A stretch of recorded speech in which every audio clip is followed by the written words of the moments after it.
বাড়িতে কেউ আছেন? একটু সাহায্য করুন না। কিছু বল বাবা।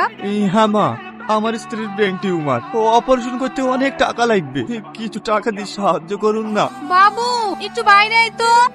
হ্যাঁ মা বলো। একে কিছু টাকা দে তো বাবু, সাহায্যের জন্য এসেছি। ঠিক আছে, এই নি।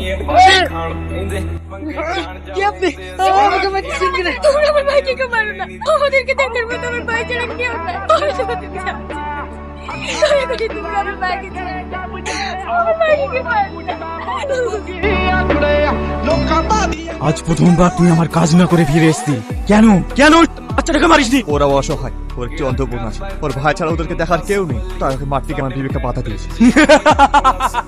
এই তোরা দেখ দেখ দেখ দেখ, আজ আমার শেরের বিবেক জেগেছে। তোর মনে বিবেক জাগতে পারে, আমার কোনো বিবেক নেই। ওকে আমি মারবো বলেছি, মারবোই। আমি বেঁচে থাকতে ওদের গায়ে একটা আঁচড়ও লাগতে দেবো।